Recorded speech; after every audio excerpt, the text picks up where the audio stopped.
Hello everyone, welcome to English education. Students, आज हम पढ़ने वाले हैं टेंस में हम पढ़ेंगे आज प्रेजेंट टेंस। जैसा कि आप सभी जानते हैं कि टेंस के हमारे 3 काइंड्स होते हैं और हर एक के 4 पार्ट होते हैं, प्रेजेंट, पास्ट एंड फ्यूचर, और हर एक के यहाँ पर 4 काइंड्स होते हैं। तो आज हम पढ़ने वाले हैं present indefinite tense. Present means होता है वर्तमान, तो यहाँ पर हम पढ़ेंगे वर्तमान के बारे में, वर्तमान काल। तो सबसे पहले हमें पहचान होनी चाहिए कि प्रेजेंट इंडेफिनिट क्या होता है। ठीक है, इन वाक्यों के अंत में क्या आता है और किस तरह से हम इन्हें इंग्लिश में ट्रांसलेट करते हैं। तो यहाँ पर बताया गया है कि जो कार्य बार बार होता है, रिपीटेड एक्शन इन प्रेजेंट में जो कार्य बार बार रिपीट किया जाता है या स्वाभाविक कार्य यानी कि हैबिचुअल एक्शन, उसे हम कहते हैं प्रेजेंट इंडेफिनिट। आगे बताया गया है the actions we often do again and again in our life, वे कार्य जिन्हें हम अपने जीवन में अक्सर बार बार करते हैं। वाक्यों की क्रिया के अंत में, यानी कि इन वाक्यों की हिंदी में क्या पहचान होती है, इन वाक्यों के अंत में ता है, ती है, ते हैं आदि शब्द आते हैं। तो यहाँ तक आपने पढ़ा कि आज हम पढ़ने वाले हैं प्रेजेंट इंडेफिनिट टेंस। और प्रेजेंट इंडेफिनिट टेंस की पहचान होती है कि इन वाक्यों के अंत में ता है, ती है, ते हैं आदि शब्द आते हैं। ठीक है, और वे कार्य जिन्हें हम अक्सर अपने जीवन में बार बार करते हैं। अभी हम कुछ एग्जाम्पल पढ़ेंगे तो उसके माध्यम से हमें समझ आ जाएगा कि किस तरह से हमें प्रेजेंट इंडेफिनिट बनाने हैं। यहाँ पर हम प्रेजेंट इंडेफिनिट को अफर्मेटिव, जैसा कि मैं आपको पहले पढ़ा चुकी हूँ, काइंड ऑफ सेंटेंसेस की वीडियो देखने के लिए आप डिस्क्रिप्शन बॉक्स में जा सकते हैं, वहाँ से आपको लिंक मिलेगा, वहाँ से आप सेंटेंसेस के काइंड देख सकते हैं।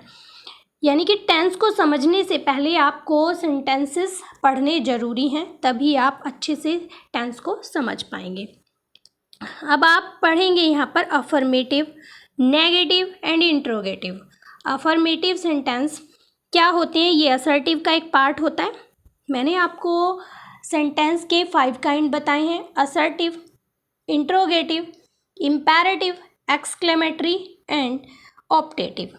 तो आज हम असर्टिव के 2 काइंड्स पढ़ेंगे, अफर्मेटिव एंड नेगेटिव। तो सबसे पहले हम पढ़ने जा रहे हैं अफर्मेटिव सेंटेंस। ठीक है, यानी कि ये हमारे सकारात्मक वाक्य होते हैं, इनमें नोट नहीं होता है, इनमें कोई क्वेश्चन नहीं पूछा जाता है, ये बिल्कुल डिक्लेयर की जाती है बात। जैसे कि यहाँ पर सेंटेंस है, राजनेता झूठे वादे करते हैं। यानी कि अभी आपको बताया मैंने ऊपर कि अपने जीवन में ये जो कार्य होते हैं अक्सर बार बार होते हैं, इन्हें बार बार करते हैं, और इन वाक्यों के अंत में ता है, ती है, ते हैं आदि शब्द आते हैं। तो दोनों ही सिचुएशन यहाँ पर है। ठीक है, तो किस तरह से हम इन्हें चेंज करते हैं, देखिए, the politician make false promises. ठीक, the politicians make false promises. अब आप देखेंगे कि यहाँ पर हमने डू डज का प्रयोग नहीं किया है। क्यों नहीं किया है? क्योंकि सेंटेंस है हमारे अफर्मेटिव, यानी कि सकारात्मक वाक्य। जो हमारे प्रेजेंट इंडेफिनिट के अफर्मेटिव सेंटेंस होते हैं उनमें हम एस या ई एस का प्रयोग करते हैं सिंगुलर नाउन के साथ, और अगर हमारा नाउन होता है या सब्जेक्ट होता है हमारा प्लूरल, तब हम एस या ई एस का प्रयोग नहीं करते हैं वर्ब के साथ। तो अभी हम पढ़ रहे हैं, आगे इनके रूल्स पूरे डिटेल में बता दिए जाएंगे इसी वीडियो में। देखिए, द पॉलिटिशियंस, एस लगा हुआ है, यानी कि जो हमारा सब्जेक्ट है वो क्या है, प्लूरल है, तो जो हमारी वर्ब है उसके साथ हम एस या ई एस का प्रयोग नहीं करेंगे। ठीक, मेक फॉल्स प्रॉमिसेस। तो इस तरह से ये हमारा सेंटेंस बन जाता है। नेक्स्ट है, वह रिक्शा चलाता है। अब हमारा सब्जेक्ट कैसा है, सिंगुलर है, और ही पुल्स ए रिक्शा। ठीक है, तो यहाँ पर हमने वर्ब में एस का यूज़ किया है। तो अब आपको समझ में आ गया होगा, अगर हमारा सब्जेक्ट सिंगुलर होता है तो हम एस या ई एस का प्रयोग वर्ब के साथ करते हैं प्रेजेंट इंडेफिनिट टेंस बनाते समय। अगर हमारा सेंटेंस का सब्जेक्ट प्लूरल होता है तब हम वर्ब के साथ एस या ई एस का प्रयोग नहीं करते हैं। आगे देख लेते हैं सेंटेंस नंबर 3। वह फर्राटेदार अंग्रेजी बोलती है। तो सी है, सब्जेक्ट हमारा सिंगुलर है तो एस लगा दिया है हमने वर्ब के साथ, इंग्लिश फ्लुएंटली। समझ आ गया होगा। फिर आगे कहा है बाघ गर्म प्रदेशों में रहते हैं। सारे सेंटेंस हमारे अफर्मेटिव हैं, ना कोई नकारात्मक विचार यहाँ पर है, ना ही कोई क्वेश्चन पूछा जा रहा है। अफर्मेटिव सेंटेंसेस है सभी। तो यहाँ पर केवल हम एस या ई एस का प्रयोग करेंगे वर्ब के साथ अगर सिंगुलर सब्जेक्ट है। अगर प्लूरल है तो हम एस या ई एस का प्रयोग वर्ब के साथ नहीं करेंगे। अब हमने देखा बाघ गर्म प्रदेशों में रहते हैं। अब यहाँ से तो हमें पता नहीं चल रहा है कि ये सिंगुलर है या प्लूरल है। हम पूरे सेंटेंस को पढ़ेंगे। हमने यहाँ पर देखा रहते हैं यानी कि प्लूरल हैं, तो हमने लिखा टाइगर्स। अब हमने यहाँ पर एस लगा दिया है तो यहाँ पर हमने एस का यूज़ नहीं किया है। Live in hot reason. ठीक, नेक्स्ट सेंटेंस देखते हैं, सेंटेंस नंबर 5। वह तीसरी मंजिल पर रहती है। सब्जेक्ट कैसा है हमारा, सिंगुलर है, शी। तो हमने वर्ब के साथ एस का यूज़ किया है। She lives on the 3rd storey. इसी तरह से कुछ और सेंटेंसेस हैं, इन्हें आप अपने आप से पढ़ेंगे तो आपको इजीली समझ आ जाएगा। अब देखते हैं इनको किस क्रम में लिखते हैं। सबसे पहले हम सब्जेक्ट लिखेंगे, फिर वर्ब की फर्स्ट फॉर्म लिखेंगे और फिर हम लिखते हैं ऑब्जेक्ट। इस तरह से इन्हें बनाते हैं।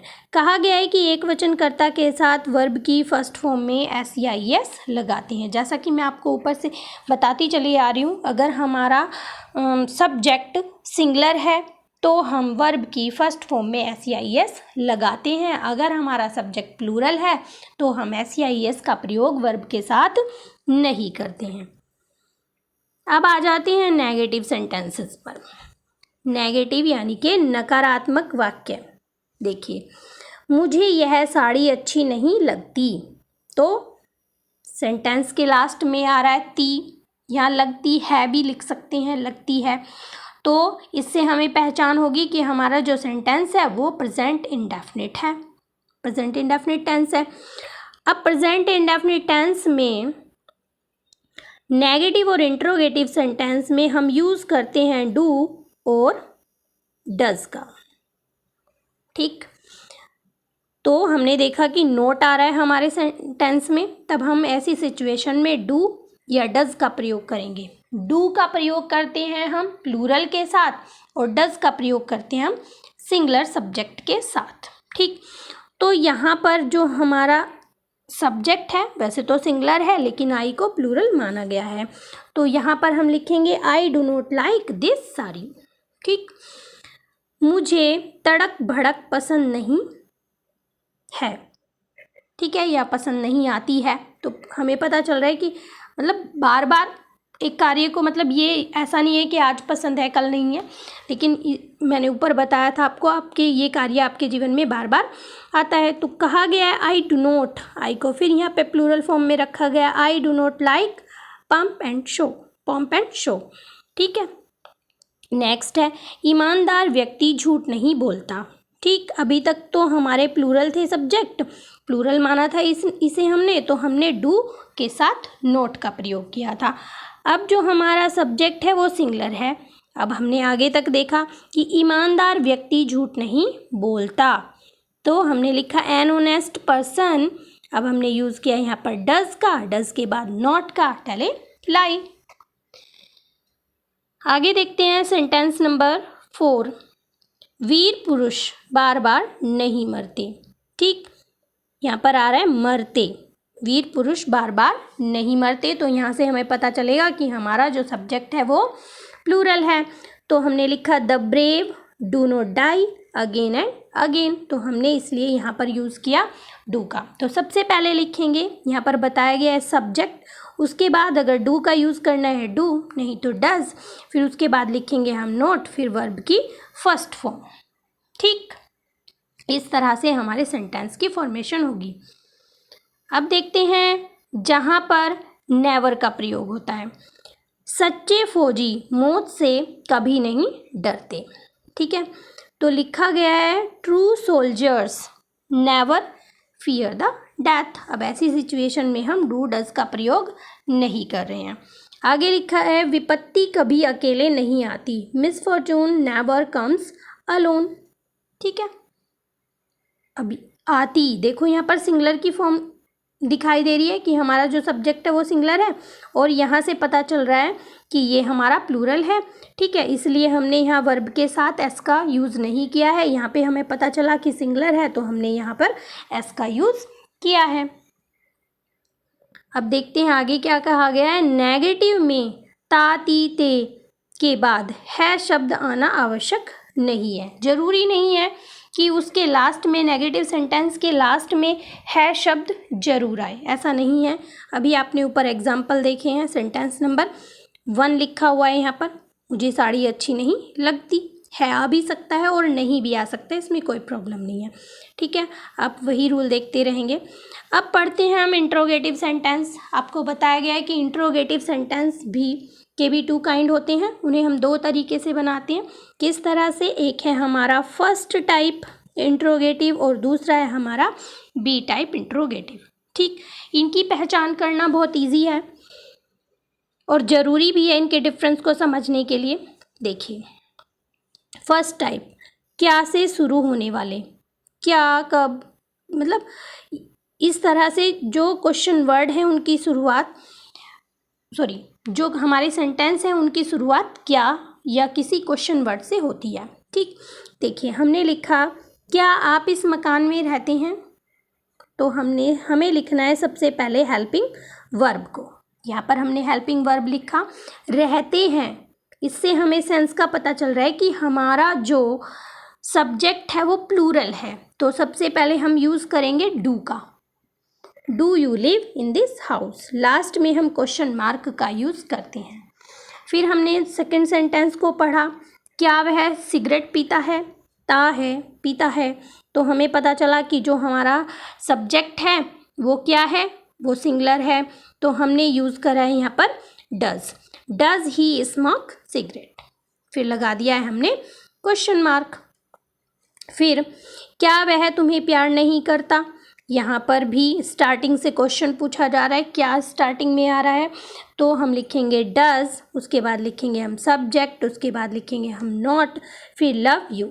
हमेशा आप ध्यान रखेंगे कि नॉट की सिचुएशन नंबर 3 पर होती है ऐसे सेंटेंसेस में, यानी कि फर्स्ट टाइप इंट्रोगेटिव में हमेशा नॉट नंबर 3 पर आता है।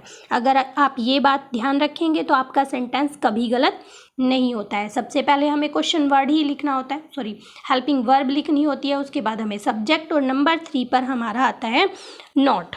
ठीक, फिर आगे देखते हैं सेकेंड टाइप। किस तरह से इनके बीच में क्वेश्चन वर्ड आ जाते हैं। ठीक है, यहाँ पर हम देखते हैं जो हमारे सेकेंड टाइप इंट्रोगेटिव सेंटेंसेस होते हैं उसमें जो क्वेश्चन वर्ड होता है वो बीच में पाया जाता है। बीच का मतलब क्या है अब देख लेते हैं। अब यहाँ पे हमने देखा ये क्या क्या है, क्वेश्चन वर्ड है जो बीच में लिखा है। कहाँ, क्यों, कितनी, ये सब वर्ड सेंटेंस के बीच में लिखे हुए हैं और हमें इनको उठाकर सबसे पहले लिखना है, यानी कि इन्हीं के स्पेलिंग को हमें सबसे पहले लिखना है, क्वेश्चन वर्ड को स्टार्टिंग में लिखना है। तो सबसे पहले हमने लिखा, हमारा सेंटेंस है आपके पिताजी क्या करते हैं।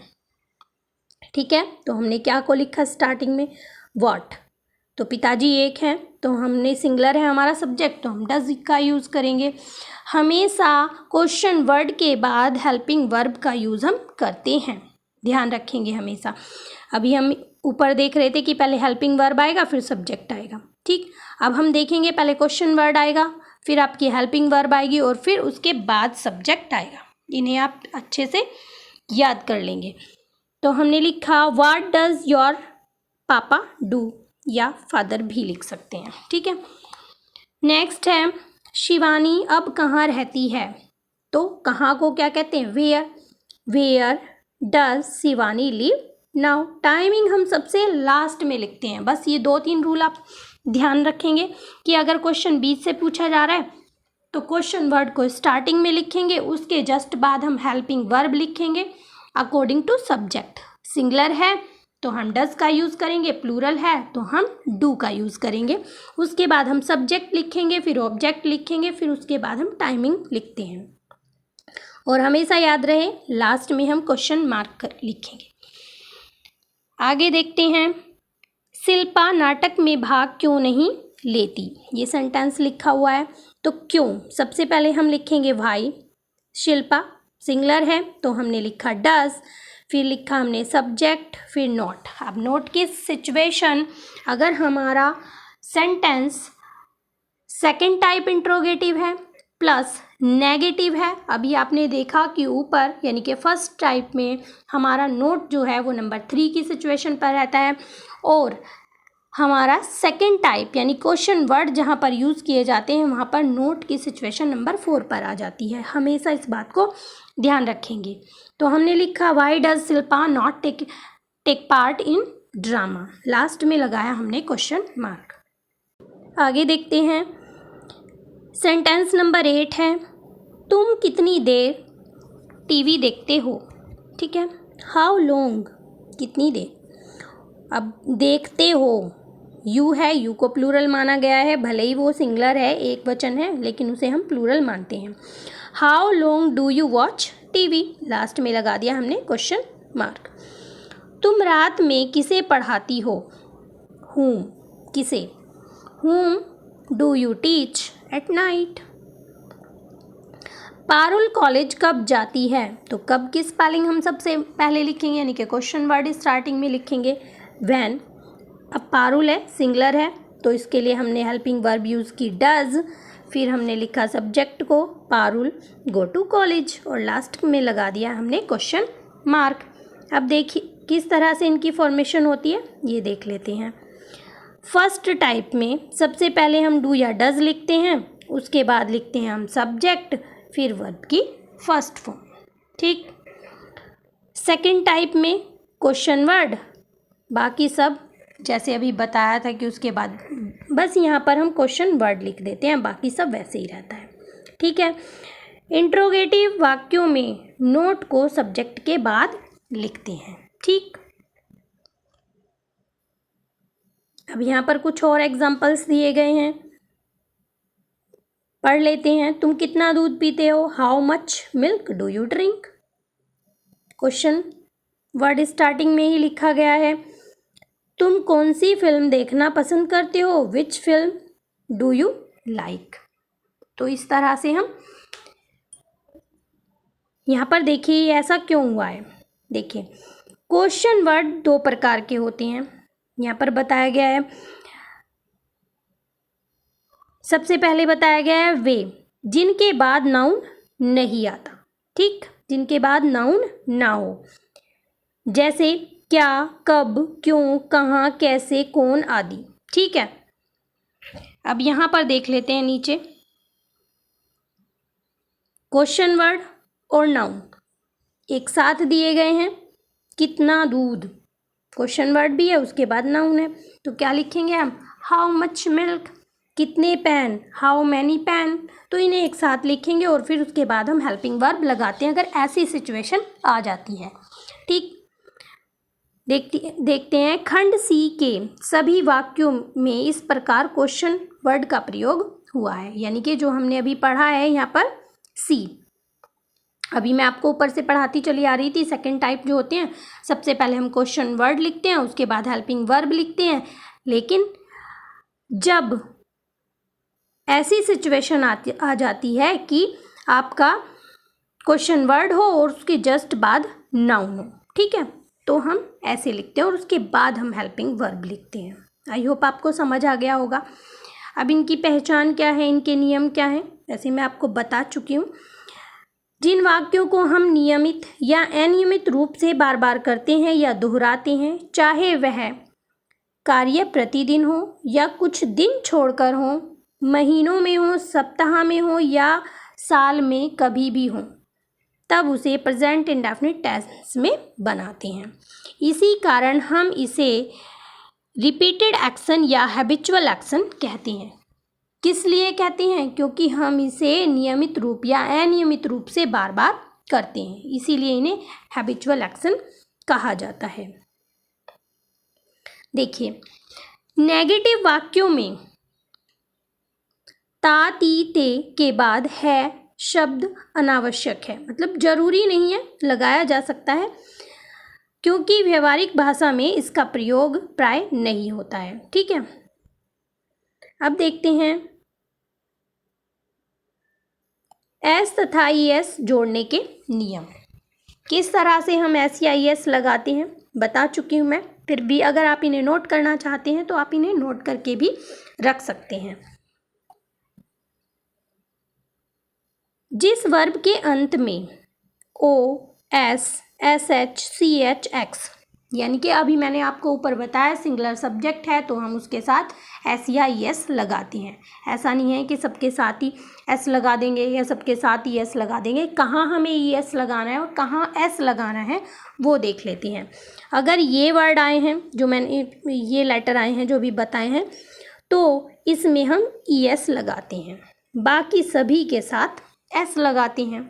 ठीक है, जैसे गो, यहाँ पर गो लिखा है, अभी मैंने आपको बताया कि ये शब्द आएंगे तो हम ई एस लगा देंगे, तो हम इसे बना देते हैं गोज। अब बताया कि रीच, सी एच, यहाँ पर सी एच बताया गया तो ये हो जाएगा रीचेस। फिर बताया वैक्स, अभी बताया कि अगर एक्स आ जाता है तो वैक्सिस, प्रेस तो प्रेसेस। ठीक है, पुश पुशेस। इस तरह से आप इसमें एस या ई एस लगा देते हैं। अब एस का देख लेते हैं। बाकी सब में आपको बताया गया कि एस का यूज़ करते हैं, जैसे कि यहाँ पर लिखा है सेकंड प्ले, तो हमने प्लेज कर दिया इसको। Read reads, drink drinks, learn learns, ये सब बन जाएंगे। अब आगे देखिए, आपको चेतावनी भी दी जा रही है यहाँ पर। जिस वर्ब के अंत में वाई से पहले कोई सिंगल कॉन्सोनेंट आया हो तो वाई को आई में बदल कर ई एस जोड़ देते हैं। देखिए, कॉन्सोनेंट क्या होता है, वोवल क्या होते हैं, वो सब अभी आपको पता होगा। ए ई आई ओ यू आपके वोवल्स होते हैं और बाकी जितने भी लेटर बचते हैं वो होते हैं कॉन्सोनेंट्स। तो इसमें बताया गया है कि जिस वर्ब के अंत में वाई से पहले कोई सिंगल एक अकेला कॉन्सोनेंट आया हो तो यहाँ वाई को आई में बदलकर ई एस जोड़ देते हैं। कैसे? देखो, यहाँ पर लिखा है क्राई, अब वाई से पहले कॉन्सोनेंट है तो हम इसे आई में चेंज करके क्या कर देंगे, क्राइज। अब यहाँ पर फ्लाई है, वाई को रिमूव करेंगे, आई लगाकर ई एस कर देंगे। ट्राई, ब्यूटीफाई, तो इसी तरह से लिख देते हैं। तो यहाँ पर इन्हें आपको याद करने की ज़रूरत नहीं होगी, बस समझने से ही पता चल जाएगा। देखिए किस तरह से इनके नियम हैं, किस तरह से इन्हें एक सीक्वेंस में रखा जाएगा। सब्जेक्ट, वर्ब की फर्स्ट फॉर्म, फिर आ जाता है आपका ऑब्जेक्ट, फिर अदर वर्ड्स आती हैं। ठीक है, एक वचनकर्ता के साथ वर्ब की फर्स्ट फॉर्म में एस या ई एस लगाते हैं। ठीक, नेगेटिव सेंटेंस में डू नॉट, डज नॉट को सब्जेक्ट के बाद रखते हैं। इंट्रोगेटिव में नोट लगाना तो हमेशा सब्जेक्ट के तुरंत बाद ही लगाएं। ठीक है, क्योंकि उसकी फॉर्मेशन कैसे होती है, सबसे पहले हम क्वेश्चन वर्ड लिखते हैं, उसके बाद हेल्पिंग वर्ब लिखते हैं, उसके बाद सब्जेक्ट लिखते हैं और फिर हम नोट लिखते हैं। तो नंबर 4 पर आ जाता है आपका नोट। ठीक, अब यहाँ पर कहा गया है कि सम इम्पोर्टेंट पॉइंट, कुछ और इम्पोर्टेंट पॉइंट हैं जिन्हें पढ़ना जरूरी है। कभी कभी क्वेश्चन वर्ड स्वयं सब्जेक्ट का कार्य करता है। ऐसा होता है कि कभी कभी जो क्वेश्चन वर्ड है वो सब्जेक्ट का कार्य करता है। इन वाक्यों में अलग से कोई सब्जेक्ट नहीं होता है। ऐसे वाक्यों में क्वेश्चन वर्ड को सब्जेक्ट के स्थान पर रखकर वाक्य को असर्टिव के नियम के अनुसार बनाते हैं। ठीक है, समझ में आ गया होगा। लेकिन अंत में हम क्वेश्चन मार्क जरूर लगाते हैं क्योंकि उसकी शुरुआत क्वेश्चन वर्ड से हो रही है। इस बात को एक बार फिर से समझ लेते हैं। यहाँ पर कहा जा रहा है कि कभी कभी क्या होता है, जो क्वेश्चन वर्ड होते हैं वही सब्जेक्ट का काम करते हैं। ठीक है, इनमें अलग से कोई और सब्जेक्ट नहीं होता है। ऐसे वाक्यों में क्वेश्चन वर्ड को सब्जेक्ट के स्थान पर रखकर वाक्य को असर्टिव के नियम के अनुसार बनाते हैं। असर्टिव का नियम क्या कहता है कि हम वर्ब के साथ SEIS लगाते हैं। ठीक, अगर सिंगुलर है, प्लूरल है तो हम SEIS नहीं लगाते हैं, लेकिन हमें लास्ट में क्वेश्चन मार्क लगाना होता है। यहाँ पर कुछ एग्जाम्पल्स दिए गए हैं, वो पढ़ लेते हैं। देखिए, सब्जेक्ट के रूप में जब क्वेश्चन वर्ड यूज होता है तो किस तरह से सेंटेंस बनता है। इस झोपड़ी में कौन रहता है। ठीक, हु लिव्स इन दिस हट। अब देखिए, क्वेश्चन जरूर है लेकिन यहाँ पर हम डू डज का यूज नहीं कर रहे हैं। ठीक, गांधी जी को कौन नहीं जानता, who does not know Gandhi जी।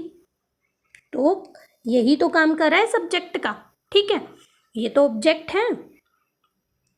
यहाँ रात में क्या होता है, what happens here at night. फिर कहा गया है यहाँ कितने लोग आते हैं, how many people come here. अब हमने यहाँ पर तो एस लगाया था लेकिन यहाँ पर नहीं लगाया, क्यों? क्योंकि ये तो हमारा सिंगुलर सब्जेक्ट है बन रहा है और ये बन रहा है हमारा प्लूरल सब्जेक्ट। कितने लड़के अंग्रेजी बोलते हैं, how many boys speak English. यहाँ पर भी यही सिचुएशन है, हमने वर्ब के साथ एस नहीं लगाया है क्योंकि जो हमारा सब्जेक्ट है वो प्लूरल है। ठीक है, अब इन वाक्यों को हम ध्यान से पढ़ेंगे। देखिए, हु मीन्स क्या होता है, कौन। हु कौन, कौन। यहाँ कौन बैठता है, हु सिट्स हियर। क्योंकि एक के बारे में बात की जा रही है तो यहाँ पे हमने वर्ब के साथ क्या लगा दिया है, एस। अब यहाँ पर सेकंड सेंटेंस में पूछा गया है यहाँ कौन कौन बैठता है, यानी कि जो हमारा सब्जेक्ट है वो प्लूरल बन जाता है इस सेंटेंस में। तो हमने लिखा है यहाँ पर हु सिट हियर, लास्ट में लगा दिया है क्वेश्चन मार्क। तो इस डिफरेंस को समझना बहुत ज़रूरी है। आगे देखते हैं, वाक्य नंबर 1 में यही बात बताई गई है। यहाँ पर नीचे वाक्य नंबर 1 में सिंगुलर वर्ब सिट्स तथा वाक्य नंबर 2 में प्लूरल वर्ब सिट का प्रयोग हुआ है। अतः क्यों हुआ है ये मैं आपको बता चुकी हूँ कि फर्स्ट में कौन एक व्यक्ति को और सेकंड में कौन कौन अनेक व्यक्ति को दर्शाता है। ठीक, अब देखिए, कभी नहीं की अंग्रेजी नेवर को वर्ब से पहले रखते हैं। ठीक, अगर सेंटेंस में आपके कभी नहीं आ रहा है तो हम उसे वर्ब से पहले रख देते हैं। कुछ नहीं की अंग्रेजी नथिंग को वर्ब के बाद रखते हैं। ये बहुत ही इंपॉर्टेंट रूल्स होते हैं, ये तुम्हें क्लास में मोस्टली नहीं पढ़ाए जाते हैं लेकिन मैं तुम्हें थोड़ा डीपली पढ़ा रही हूँ तो इन्हें ज़रूर रखें याद, नोट करके भी आप रख सकते हैं। आई होप आपको समझ भी आ रहा होगा। तो ये 2 इम्पोर्टेंट रूल हैं, इन्हें ज़रूर समझ लेंगे क्योंकि जब आप ट्रांसलेट इनटू इंग्लिश करते हैं तब आप कंफ्यूज हो जाते हैं, लेकिन जब ये आप चीज़ ध्यान से समझ लेंगे, पढ़ लेंगे तो कोई कन्फ्यूज़न नहीं होगा। तो बताया गया है कि कभी नहीं की अंग्रेजी को हम वर्ब से पहले लिखते हैं और कुछ नहीं की अंग्रेजी यानी कि नथिंग को हम वर्ब के बाद रखते हैं तथा वाक्य को अफर्मेटिव के नियम के अनुसार बनाते हैं। इसमें हम डू या डज नहीं लगाते हैं। ठीक, अब यहाँ पर हम एग्जाम्पल पढ़ेंगे। जैसे कि सेंटेंस नंबर 1 लिखा हुआ है, वह चावल कभी नहीं खाता है। तो हमने क्या लिखा, ही नेवर ईट्स राइस। अब हमने ईट्स लिखा, एस लगा दिया है क्योंकि सब्जेक्ट हमारा सिंगुलर है। इससे पहले हमने नेवर का यूज़ किया है। अगर नेगेटिव होता तो हम क्या लिखते, he does not eat rice. ठीक, वह चावल नहीं खाता है, लेकिन कभी आ रहा है तो हमने वर्ब से पहले नेवर को लगाया है। फिर हमने सेकंड सेंटेंस पढ़ा, कोयल अपना घोंसला कभी नहीं बनाती है। बिल्कुल सेम वैसे ही, cuckoo never makes its next. फिर यहाँ पर लिखा है, मुझे कुछ दिखाई नहीं देता। अब कहा गया है कि अगर कुछ आ जाए नथिंग, उसे हम वर्ब के बाद लिखते हैं, आई सी नथिंग। ठीक है, वह सोमवार को कुछ नहीं खाती है। सी ईट्स नथिंग ऑन मंडे। तो आपने देखा कि नेवर का यूज़ हम वर्ब से पहले कर रहे हैं और नथिंग का यूज़ हम वर्ब के बाद कर रहे हैं। अब यहाँ पर कुछ और नोट दिया गया है। इंट्रोगेटिव में डू डज को सब्जेक्ट से पहले रखें। देखिए, अगर इस वाली सिचुएशन में यानी कि फर्स्ट टाइप आपका है, तो हमने लिखा क्या वह कभी नहीं हंसता, डज ही नेवर लाफ। ठीक है, क्या तुम कुछ नहीं पढ़ते हो, डू यू रीड नथिंग। लेकिन हमें ये ध्यान रखना है कि इसको हमें वर्ब से पहले और नथिंग को हमें वर्ब के बाद ही रखना है।